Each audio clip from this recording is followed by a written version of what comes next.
तो गाइस, क्या आप लोगों के मन में एक सवाल आता है कि बिहार में किसी की भी सरकार जीते, कोई भी सरकार को कितना भी ज्यादा वोट मिल जाए, हमेशा सीएम बनते हैं नीतीश कुमार ही। तो ऐसा कौन सा चिराग है उनके पास? ओह, खैर चिराग तो है, बट वो चिराग इतना ज्यादा पावरफुल भी नहीं है कि एक बार में नीतीश कुमार को उठा के सीएम बना दे। बट हाँ, उनके समर्थन से वापस से कहीं ना कहीं सीएम बन चुके हैं नीतीश कुमार, और एनडीए की समर्थन से भी। तो ये गठबंधन का सरकार जो बना, इसलिए वापस से वो सीएम बन गए। बट इसके बारे में और अच्छे से डीपली बात करने वाले हैं। बट यहाँ पे एक और यहाँ पे बड़ा रुख यहाँ पे देखने को मिला था जो बिहार इलेक्शन में, जो कि था पूरा भोजपुरी इंडस्ट्री, पूरा का पूरा भोजपुरी इंडस्ट्री यहाँ पे इलेक्शन में लड़ रहा है। भाई रितेश पांडे हो, पवन सिंह हो, खेसारी लाल यादव हो, निरहुआ हो, मनोज तिवारी हो, या फिर हो रवि किशन, सारे के सारे बंदे चुनाव लड़ रहे हैं। और सारे बंदे एक तरफ, दो बंदे सिर्फ अलग हो गए थे, जो कि रितेश पांडे जो कि जन स्वराज से लड़ रहे थे, और एक खेसारी लाल यादव जो कि लालू यादव की पार्टी से लड़ रहे थे। तो आज की इस वाली वीडियो में हम लोग सभी चीज को डिस्कस करने वाले हैं कि जन स्वराज को 0 क्यों मिला, यहाँ पे एक भी वोट नहीं मिला था वहां पे, ठीक है। 0 सीट पे यहाँ पे जन स्वराज आई थी, और क्यों आई थी वो भी बताने वाला हूँ। बीजेपी का जीतने का या फिर एनडीए का जीतने का यहाँ पे सबसे बड़ा रीजन क्या था, खेसारी लाल यादव को यदुमुल्ला क्यों कहा गया था, और यहाँ पे पवन सिंह का रोल क्या है। तो सभी कुछ यहाँ पे आप लोग को मिलने वाला है। पूरा जो बिहार इलेक्शन का निचोड़ है ना, आप लोग इस वाली वीडियो में देने वाला हूँ। तो गाइस, मैं हूँ आपका होस्ट बालाजी पांडे, एंड आज की इस वाली वीडियो में यही सब डिस्कस करने वाले हैं। तो जल्दी से वीडियो को लाइक करके चैनल को सब्सक्राइब कर लो, ताकि ऐसी वीडियो को मिस ना कर दो। तो चलो गाइस, वीडियो को शुरू करते हैं। सबसे पहले बात कर लेते हैं बिहार में टोटल सीट कितनी है उसकी, ठीक है। तो बिहार में टोटल सीट है 243, यानी कि 243 सीट्स है। अब इन 243 सीटों के लिए ये सारी पार्टी लड़ रही थी, और किसके हाथ में कितना आया सबसे पहले वो जान लेते हैं। तो जन स्वराज सबसे पहली पार्टी 0, सबसे पहले 0 से स्टार्ट करना चाहिए, इसलिए मैं आप लोग बता रहा हूँ। जन स्वराज को जब मिले 0 सीट, एक भी सीट नहीं मिला है, जबकि वो भोजपुरी के एक अच्छे खासे कलाकार यानी और एक अच्छे खासे सिंगर रितेश पांडे को अपने पार्टी से लड़ा रहे थे, बट हार गए और उन्हें एक भी सीट नहीं मिली है, ठीक है। दूसरी पार्टी आती है बीजेपी।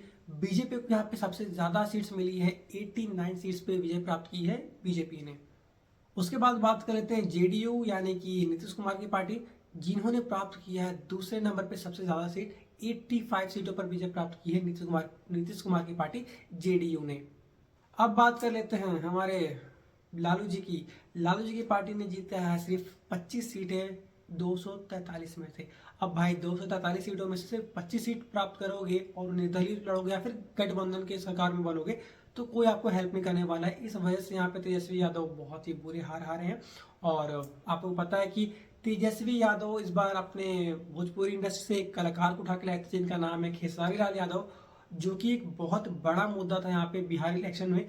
क्योंकि बिहार इलेक्शन में इनका रोल बहुत ही अमेजिंग इसलिए था ना, क्योंकि यहाँ पे एनडीए यानी कि बीजेपी ने यहाँ पे लाया था अपोनेंट में सारे भोजपुरी इंडस्ट्री के बड़े बड़े सितारों को, जैसे कि रवि किशन हो गए, दिनेश लाल यादव निरहुआ हो गए, मनोज तिवारी हो गए, और सबसे बड़ा धमाका तो ला दिया उन्होंने इलेक्शन में पावर स्टार पवन सिंह को ला करके।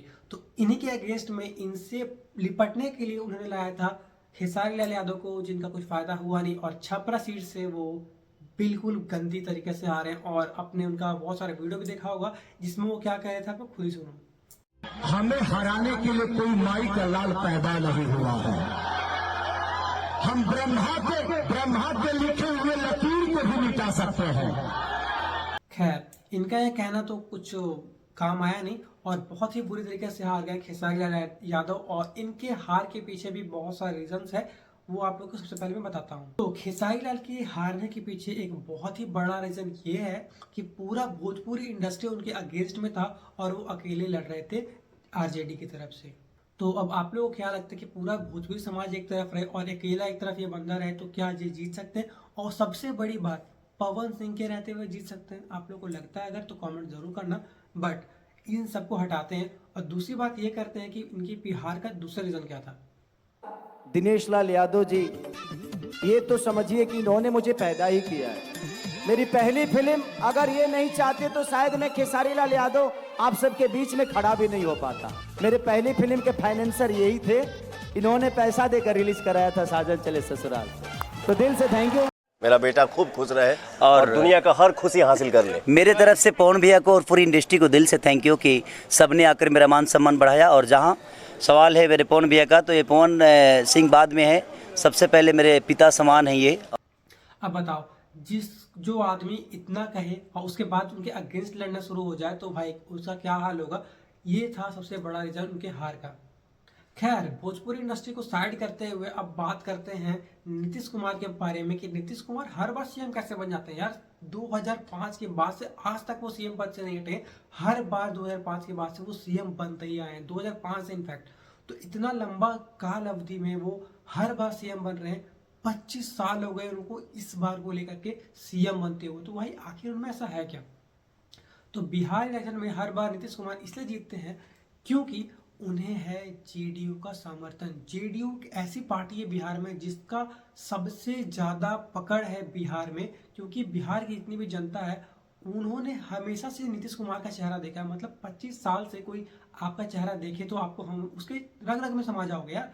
अगर कोई एक बच्चा है, ठीक है, वो आज पैदा हुआ, आज से 18 साल के बाद वो वोट देने लायक हो जाएगा, ठीक है। अब वो 18 सालों से नीतीश कुमार को देख रहा है तो वो किससे सीएम बनाना चाहेगा, या फिर किसके उसके मतलब माइंड में किसका ओपिनियन रहेगा कि पहला सीएम कौन होगा? नीतीश कुमार ही। इस वजह से वो सीएम बनते हैं हर बार, क्योंकि वो बहुत लंबे काल से और शुरू में भी वो इसलिए बनते थे क्योंकि जेडीयू का पकड़ बिहार में बहुत अच्छा खासा है। और जितनी भी पार्टियां आती हैं उनके साथ वो गठबंधन कर लेते हैं और गठबंधन करके वो ये शर्त रखते हैं कि सीएम मैं रहूंगा, बाकी आपको उप मंत्री बनाना है तो आप किसी को भी बनाओ, बट यहाँ पे सीएम की कुर्सी मेरी रहेगी। तो ये सबसे बड़ा रीजन है बिहार में नीतीश कुमार का सीएम बने रहने का। इन सब बातों को साइड करते हुए अभी जान लेते हैं कि आखिर जो पार्टियां उन्हें कितना कितना वोट मिला है। गठबंधन की सरकार थी, यहाँ पे एनडीए भी एक अलायंस है जो कि बहुत सारी पार्टी का मतलब गठबंधन सरकार किया गया हुआ, और एक गठबंधन महागठबंधन तो आपको पता है कि आरजेडी और अन्य पार्टियां कुछ, और साथ में कांग्रेस, इन सबका एक अलायंस बना हुआ है, ठीक है। तो इन सब में से किसको कितना वोट मिला था मिला करके? तो सबसे पहले बात कर लेते हैं एनडीए की। तो सबसे ज़्यादा शायद इतिहास में तब पहली बार हुआ होगा, क्योंकि बीजेपी और एनडीए का खुद का एक्सपेक्टेशन भी जो था वो भी टूट चुका है। उनका एक्सपेक्टेशन ये था कि हमें सिर्फ 160 सीट मिलेंगी या फिर 160 से थोड़ा बहुत ऊपर से हो सकता है, बट यहाँ पे बिहार में 243 सीटों में से 202 सीट्स पे विजय प्राप्त की है एनडीए की सरकार ने। बात कर लेते हैं महागठबंधन की। तो महागठबंधन को जो सीट्स मिली है 243 में से सिर्फ 34 सीट्स मिली है, जो कि बिल्कुल भी एलिजिबल नहीं है एक सरकार बनाने के लिए। और जो बाकी 7 सीट बची है उस पर अन्य पार्टियां राज कर रही है, मतलब रूल कर रही है, समझ लो एक तरीके से। तो अब बात कर लेते हैं कि ये जो एनडीए की सरकार जीती है इसमें भी तो बहुत सारी पार्टियां। अब इसमें से कौन सी पार्टी के कितने मिनिस्टर्स रहेंगे यहाँ पे बिहार में, वो भी आप लोगों में मैं यहाँ पे बता देता हूँ। तो सबसे पहले बात करते हैं बीजेपी की। तो बीजेपी की जो मंत्री यहाँ पे बिहार में चुने गए हैं वो कम से कम 14 से 16 के बीच में, कि 14 से 16 मंत्री यहाँ पे बनेंगे बिहार में बीजेपी के। तो दूसरे नंबर पर आता है जेडीयू। जेडीयू के यहाँ पे 14 मंत्री रहने वाले हैं बिहार में टोटल मिला करके। और उसके बाद बारी आती है एलजेपीआर की। तो एलजेपीआर से टोटल जो मंत्री बनने वाले हैं वो 3 बनने वाले हैं। तो टोटल आपको यहाँ पे जोड़ लो कि कितने मंत्री यहाँ पे बनने वाले हैं। और सबसे ज़्यादा वापस से रूल करने वाला है यहाँ पे बीजेपी बिहार में। उसके बाद जो मंत्री पद पे राज करने वाले हैं दूसरे नंबर पे जेडीयू।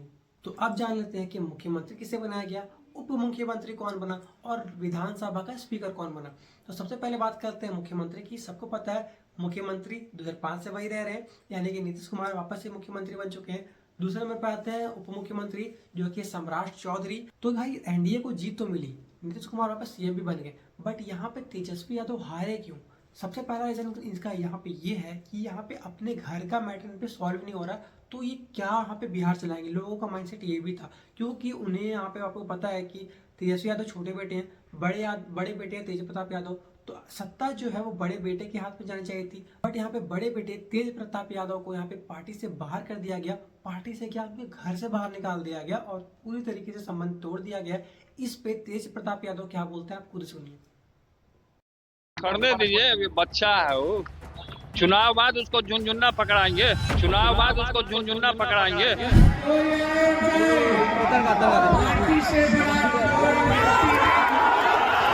खैर, जैसा कि आपको यहाँ पे सुना, तेज प्रताप यादव कभी भी अपने पार्टी को चेंज नहीं करेंगे, उल्टा लालू यादव को अपनी पार्टी में लाने की बात कर रहे हैं। तो ये आई थिंक बहुत ही नेगेटिव इम्पैक्ट पड़ता है यहाँ पे पूरी जनता में। इस वजह से भी कुछ जो है वो नहीं मिले यहाँ पे आरजेडी को, ठीक है। दूसरा सबसे बड़ा कारण यहाँ पे तेजस्वी यादव का हार का ये है कि उनके पापा यानी कि लालू यादव का इतना बुरा प्रभाव पड़ा हुआ है बिहार पे, क्योंकि उनके राज्य में आईएएस ऑफिसर पान की जो पीक होते हैं वो थूक कवर करते थे नेताओं की, और बहुत ही बुरा हाल हो रखा था यहाँ पे बिहार का। इस वजह से बहुत ही बुरा इम्पैक्ट पड़ चुका है बिहार की जनता पे लालू यादव का और उनके बेटे तेजस्वी यादव का। हालांकि यहाँ पे तेज प्रताप यादव का इमेज अभी भी थोड़ा बहुत सुधरा हुआ है, बट इसके बारे में कभी और बात करेंगे। तो गाइस ये था ओवरऑल निचोड़ बिहार इलेक्शन का, जिसमें कि मैंने आपको यही बता दिया कि 2005 से लगातार सीएम कैसे बनते हुए आ रहे हैं नीतीश कुमार, हर बार वही सीएम क्यों बनते हैं ये मैंने आप लोगों को बताया। दूसरा मैंने आपको ये बताया कि यहाँ पे तेजस्वी यादव क्यों नहीं जीते, उनकी हार का कारण क्या था, नीतीश कुमार के जीत का क्या कारण था, यहाँ पे खेसारी लाल यादव क्यों हारे, पवन सिंह के प्रचार से यहाँ पे कैसे प्रभाव पड़ा, और जितने भी अन्य स्टार्स हैं भोजपुरी के वो कैसे प्रभाव डालते हैं एनडीए की जीत पे, ये सारा मैंने यहाँ पे निचोड़ के आप लोगों को एक वीडियो में दे दिया है। तो गाइस आई होप कि आप लोगों की ये वीडियो बहुत ही ज़्यादा इन्फॉर्मेटिव और वैल्यूएबल लगी है, और अगर लगी है तो वीडियो को जल्दी से लाइक करके अपने भाई को सपोर्ट करो। और आप लोगों के मन में अगर कुछ सवाल है, यहाँ पे आपको कुछ सवाल सरकार तक पहुँचाना है या फिर जनता तक पहुँचाना है, तो आप लोग अपना जो क्वेश्चन है या फिर कुछ ऐसा ओपिनियन है तो कमेंट जरूर करो। उस कमेंट को हम लोग पढ़ेंगे और अपनी टीम से मैं उसके बारे में डिस्कस करके उस पर एक वीडियो बना करके और वापस से यहाँ पे डालूंगा अच्छे तरीके से, जिससे आपका सवाल यहाँ पे सरकार तक पहुँचेगा और उस पर कुछ एक्शन भी लिया जा सकता है। तो गाइज आई होप कि आपको इस वीडियो को बहुत ज़्यादा एंजॉय किया होगा और बहुत कुछ समझने को मिला है, और अगर समझने को मिला है तो अपने भाई को सपोर्ट करके जल्दी से वीडियो को लाइक करके चैनल को सब्सक्राइब करो। मिलते हैं गाइस आप लोगों से एक और में वैल्यूएबल कंटेंट के साथ वापस, तब तक के लिए बाय बाय।